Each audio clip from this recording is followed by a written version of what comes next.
Hey guys, it's Maria again, founder of Virago Nutrition. And another webinar that I wanted to share with everybody is about antioxidants, superfoods, and how they can help your pregnancy. So here we go, we'll get started. Today I'm going to go over what antioxidants are, where they're found, why do you need them, how they're kind of needed in particular during pregnancy, what specific foods you can find them in, whether or not you need them in supplemental form, and then some tips on how to start including them on a daily basis. So antioxidants are just any chemical compound. It's naturally occurring in plants generally that help protect the body in its cells from oxidative damage. And that just means any type of damage from oxygen containing compounds. A lot of our vitamins that we typically think about, like vitamin C or vitamin E or selenium, these are already antioxidants, but they also double as vitamins. And they help by preventing or repairing damage to our body cells. Some antioxidants are man-made, and these are going to be found in supplements or they're added to certain foods. So you might see certain supplements like resveratrol supplements, or you might see, drinks or yogurts or things like that that have added antioxidants. So these are things that are man-made. They're not something that they're found in nature naturally. Antioxidants aren't necessarily considered nutrients like most of the other vitamins and minerals or protein or fiber, because they're not providing your body with energy or any specific building materials. They're kind of like special extras that you really want to make sure that you do consume on a daily basis. Now, phytochemicals are another term. Sometimes they're used interchangeably with antioxidants, but a phytochemical is actually a type of antioxidants that's only found in plants. And again, just like antioxidants, they help protect your body from damage. So why we need antioxidants? Some processes in the body create toxic chemicals. And I know that sounds really bad, but it's an actual normal process that your body does. It's just these kind of side effects of some of our normal everyday bodily processes. And these cause the production of what we call free radicals. And these are oxygen-based compounds that those are the things that will cause the damage to your body's cells. Although the processes are considered essential, they do damage other cells in our body. But free radicals can also be formed from sunlight. So you get sunburn, or you're not using suntan lotion, cigarette smoke, environmental pollution, and poor food choices. So it's not all something that your body's doing on a normal everyday basis. We can actually increase the amount of damage by being around cigarette smoke or unhealthy air pollution. So it's important to have the antioxidants in your body because they will directly combat any of the damage that are caused by these things. Antioxidants are found in a large quantity of foods, but most commonly in fruits or vegetables. Some proteins, some whole grains do have them, but generally you're going to be really focusing on fruits and veggies as the only source of antioxidants. Again, they can be found in supplemental form, and we'll go over that in a little bit. But again, they don't necessarily have the same benefits as, having them in a fruit or a vegetable would. So it's important to know that you might think it's easier just to, pop a pill or drink a beverage that says they're added to it, but they actually don't provide the same benefits as the antioxidants coming from their natural source. Antioxidants have a lot of different functions. You're probably most familiar with cancer fighting or cancer prevention, slowing the process of aging. Those are the most popular ones that you see out there now in the media, but it does help boost and support your immune function, helps prevent the formation of cataracts. It actually can slow down macular degeneration, which is just the slow kind of degeneration of your eyes and your vision. It can strengthen your heart and circulatory system. It helps maintain a healthy blood pressure, and then also help decrease unhealthy levels of cholesterol. So they do have a variety of different benefits outside of, the more common aging and cancer prevention. Now, antioxidants in pregnancy, this is a very specific role. So pregnancy is considered a pro-oxidative state. That's just a big fancy word for all of those processes that contain that cause free radicals before you're pregnant, well, there's a lot more of them going on while you're pregnant. And that's just because your body is growing, cells are growing, your uterus is getting bigger, your blood volume is increasing, and then obviously you're growing a little baby in there. So all of that growth is going to cause, the creation of more free radicals. And again, that's not bad. It's totally natural, totally normal. But because you have higher levels of free radicals during pregnancy, you want to include higher levels of antioxidants in your diet. And also, a lot of studies show that antioxidants that you consume while you're pregnant, the benefits of them are also transferred to your growing baby. So that's something you want to focus on as well. So again, pregnancy, you need higher levels of antioxidants just because of all of the growth and expansion going on in your body. So in addition, there's some specific conditions or times during a pregnancy where you will have even more free radical formation. And this is unique to pregnancy. So if you have PCOS or you're insulin resistant, either before and then that carries over into pregnancy, again, you're creating more free radicals, or maybe you have gestational diabetes, preeclampsia, which is high blood pressure, you're overweight, or you have some type of infection, you get sick during pregnancy, you get the flu or a really bad cold. These are all going to be times when you want even more free radical or antioxidants in your diet. So antioxidants are found in certain foods, and a lot of the foods that are associated with these specific antioxidants are typically coined as a superfood. So this is a very popular term, but it actually has no legal definition. Everybody uses it to signify something different. But in general, when somebody or a company is referring to a superfood, it's usually a term that they're trying to say that this particular food has a whole lot of a certain type of nutrient, which is supplying you with a very specific health benefit. And they're saying that is going to make them super. Typically, these foods are antioxidant rich, they're minimally processed, and nutrient dense. Some examples of this would be kale, or turmeric, or cinnamon, or avocados, pomegranates, all of those things you might have heard in the news or the media as being superfoods.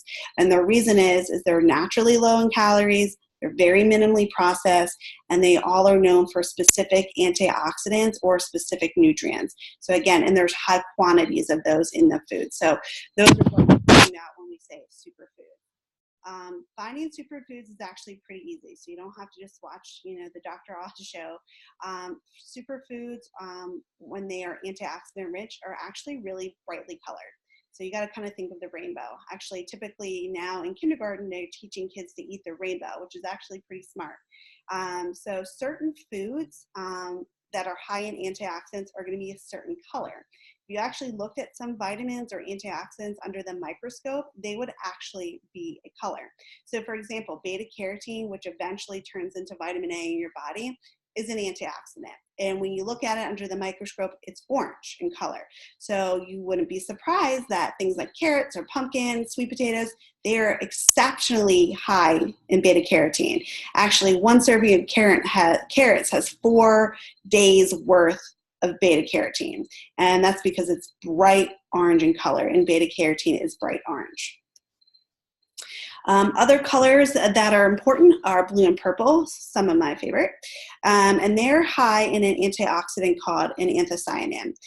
This supports a healthy cardiovascular system. It helps keep your blood pressure under control. So if you're at risk for preeclampsia, this is something you want to especially be paying attention to. And it also helps promote the healthy brain development and function in your growing baby. So again, those are all really important reasons, and include these foods in your diet. A lot of these things you're going to need to have with the skin. So eggplant, you want to have the skin with it. Purple potatoes, blackberries, blueberries, prunes, and plums. These would also help if you're constipated during pregnancy, and pomegranate seeds. So you might see like the blackberries and pomegranate seeds, those are typically coined as a superfood. And you know why? Because it's really high in anthocyanins. So that's important.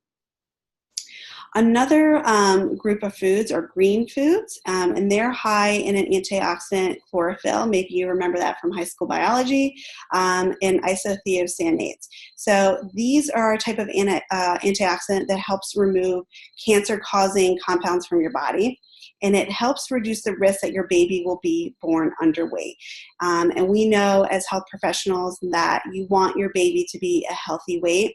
When babies are underweight, they are more susceptible to infections and other risk factors. So you want to make sure that your baby is nice and chubby when he or she comes out. And having green foods can help with that. So broccoli, cabbage, bok choy, Brussels sprouts, dark leafy greens, so the spinach, arugula, kale, mustard greens, Swiss chard, all of those things you want to include in your diet. Then there's another category, the light green and yellow foods. These have an antioxidant called lutein, and this is one that does help prevent macular degeneration, so the breakdown, the natural breakdown of your eyes and your vision over time. But on the other hand, it supports the healthy eyesight development of your baby. So it's good for you and it's good for your baby. So earlier when I was talking about including antioxidants in your diet, it's not only something that's going to be helping you, it's going to be something that's going to be transferred to your baby as well. So avocado, kiwi, pistachios, and leafy greens, again, are all going to have that awesome antioxidant lutein. Another one that's important are red foods, and red foods contain lycopene. A lot of times lycopene is more commonly associated with men's health, but it does actually help with women too. So it helps protect your breast tissue. It helps reduce the risk of certain cancer.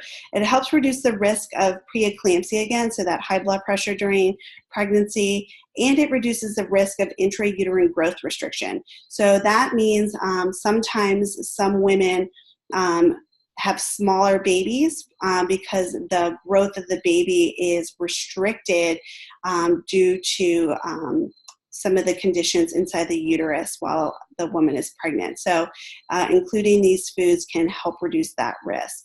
Lycopene is found in tomatoes, especially when they're cooked. So a lot of people might say, oh, only have raw foods, it helps preserve the nutrients. Sometimes that's true, but sometimes it's not. And so tomatoes and tomato products actually have higher levels of lycopene. You're better able to absorb it when tomatoes are actually cooked, like in tomato sauce. And then watermelon, guava, and cranberries, they're also a good source of lycopene. You also have yellow and orange foods, and I touched on this earlier with the carrots, but they have beta carotene in there. They support the healthy eye function and development of your baby. They boost your immune system, which is always good when you're pregnant. And again, they're found in all those orange foods, carrots, mangoes, butternut squash, pumpkin, and the like. So antioxidant supplements, what do we think about those? I think that you should try to limit any type of extra supplements that you're taking when you're pregnant that you don't need. You might need a prenatal supplement, or you might need extra folic acid, but you don't technically need antioxidant supplements, especially when they're so prevalent in food. Number one, supplements in general are not regulated by the FDA because they're not a drug, they're not a food, they fall into this gray area. And nobody's really monitoring the contents of supplements. So that's one time I wouldn't want to take a risk, is when I was pregnant. The other thing is that the antioxidants, when they're in the foods themselves, scientists know that there's some other effect with other compounds in the food. They don't know what it is, but antioxidants have the best effect when they're eaten from the actual food instead of when they're isolated in a supplement. They seem to have a stronger effect on the body when consumed in their natural source. So I would say, in the supplement, probably not unless you're a super picky eater, or you have a lot of food allergies, or you just don't have a varied diet. The last resort, yes, take it in the supplement form, but generally I wouldn't recommend that. Also, high doses of antioxidants can cause other issues. So some things interfere with medication, so you need to be really careful with that. They might cause an adverse reaction, or even cause issues with your baby. So really super high doses of vitamin A or beta carotene can be super harmful to a growing baby. So again, you're only gonna get that from a supplemental source. There's only so many carrots or so many sweet potatoes you're gonna eat in one sitting, so the risk of getting too much vitamin A from your diet is very, very low, but you could easily overdose with a medication, or not a medication, but a supplement when you're not sure what the appropriate dosage would be for you. So again, I would probably leave these out unless you have special circumstances. And if you do want to take a supplement, I would always talk to your doctor prior to starting that. Make sure you tell them the brand, the actual vitamin, and the dosage so they know exactly what to expect. So tips for including superfoods in your diet. One super easy way to do it is to make every meal half of that meal a fruit or vegetable. So you're having lunch, make half of that meal a fruit. If you're having dinner, make half of that meal a vegetable. If half your plate is a fruit or a vegetable, that means half of your meals are always going to be antioxidant rich. So it's important to do that, and that's an easy way to start off with. Try to eat different colored fruits or vegetables with every meal or snack, or alternate between fruits and veggies. A lot of times fruit is, sweet, it's good, we're good with getting the fruit in, but we might not always be good with those veggies. So be thinking about having a variety during the day. And then go for those darkly colored fruits and veggies, or the ones that are bright, like sweet potatoes or carrots, butternut squash, tomatoes, watermelons, things that aren't as white in the center, like a zucchini or a yellow squash. Not that they're unhealthy by any means, but those brightly or darkly colored fruits and vegetables are going to be the most nutrient dense. Eat a combination of both raw and cooked. So there's benefits to having both. So don't just stick to one or the other. Having a combination of things that are cooked, like tomatoes, to have increased lycopene, and things that are raw, you'll get the best variety and the best amount of your antioxidants during the day. And something I do pretty much on a regular basis is I take help from the store. I don't have time to be washing and cutting things during the week to get dinner on the table. So take help from the store if you need it. This is especially true if you're tired and your feet hurt. You don't want to be in the kitchen cutting up things for dinner while you're pregnant. So buy that pre-washed stuff, the pre-cut stuff whenever you can. It's really easy to prepare and get on the table, and then you really don't have to worry about doing a lot of work. So next steps, again, you can work with me with one-on-one counseling sessions. I can do personalized weight loss plans for you, or a meal plan with grocery lists. I use the Healthy app. If you haven't heard of that, it's a really great app. You can track your food, you can take pictures, you can text me, you can email me, I can see your food journal, I can comment on it, I can redirect you if needed. It's a really, really nice tool that kind of gives you unlimited access to me. You can take a look at my website. It's viragonutrition.com. We have all of our services listed on there. We have some other free resources for you. You can always shoot me an email. My email is maria@viragonutrition.com. You can get in contact with me with that way, or you can contact us on our Facebook, Twitter, or Instagram. So any of those are appropriate. I hope to talk to you soon. I hope you get in touch. And thanks for being with me through this webinar. I hope you learned something, and I will talk to you soon.